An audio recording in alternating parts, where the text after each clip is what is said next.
ఎవరిని పిలిచినట్టు?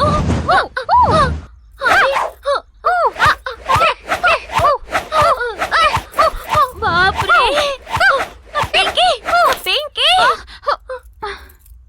ఏమైందే నీకు? ఎంత కరాతేరో బ్లాక్ బెల్ట్ అయినా కూడా మిడ్ నైట్ లో నువ్వు ఇలాగా అరుస్తావు?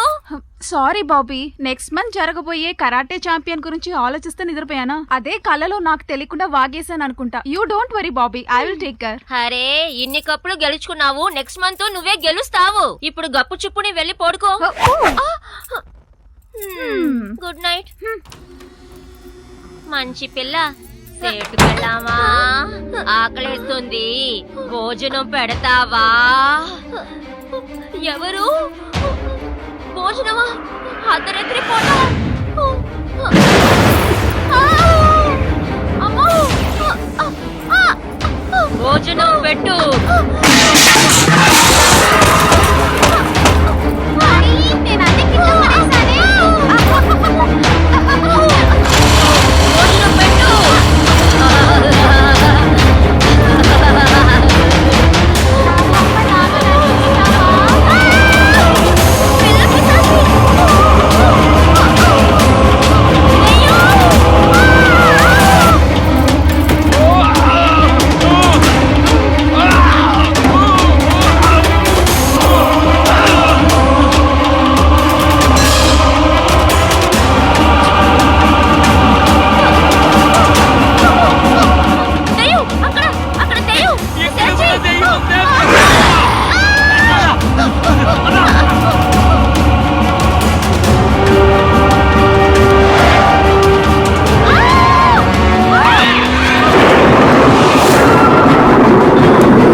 లాగి చూడు.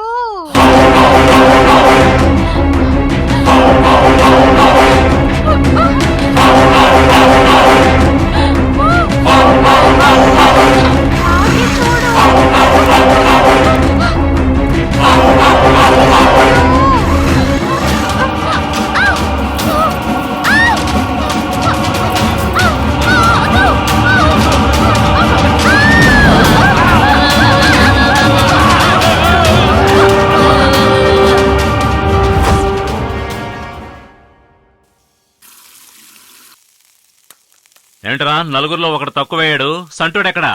అన్నా, ఆడికి నువ్వు బిర్యానీ ఇప్పించావు కదా, ఆ తినేసి కడుపంతా నొప్పిగా ఉందని అటెళ్ళి ఈ రోజునాలు చేసుకుంటున్నాడులే.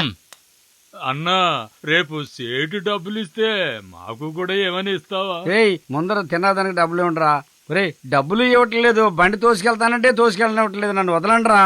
1 గంట అయిందిరా, పోలీసులు వస్తారు, మామూలు అడుగుతారా. అన్నయ్య, వేసేయమంటారా? మిమ్మల్ని ఎంత పొగరగా మాట్లాడుతున్నాడు చూడండి. వదిలేరా, వాడితో తిక్క సంక్రయ. ఏంట్రా అన్న పేరేంటో తెలుసారా? ఆయన ఎవరో తెలుసారా? ఆయన పేరు రైలు కుమార్ రా. రేయ్, ఒకప్పుడు బాంబేనే గజగజలు ఆడించాడు రా. ఆయనకి ఎందుకు రైలు కుమార్ అనే పేరు వచ్చిందో తెలుసా? ముంబై నుంచి ఇక్కడికి వచ్చేటప్పుడు ట్రైన్ లో టికెట్ కలెక్టర్ టికెట్ అడుగుతాడని 2 చక్రాల మధ్య నిలబడి వచ్చేసాడు రా. రేయ్, అందుకే రా ఆయనకి రైలు కుమార్ అనే పేరు వచ్చింది. బాంబేనే గజగజలు ఆడించిన ఆయన ఈ రోజు నీ కొట్లో కూర్చొని ఇడ్లీ తింటున్నాడు రా. అది నీకే కదరా గొప్ప ఆశ్చర్యం తక్కువ. మేమంతా ఆమ్లెట్ ఆఫ్ తింటాం, అన్నలా కాదు స్పెషల్ దోశ తింటాడు. రేయ్, ఓ స్పెషల్ దోశ.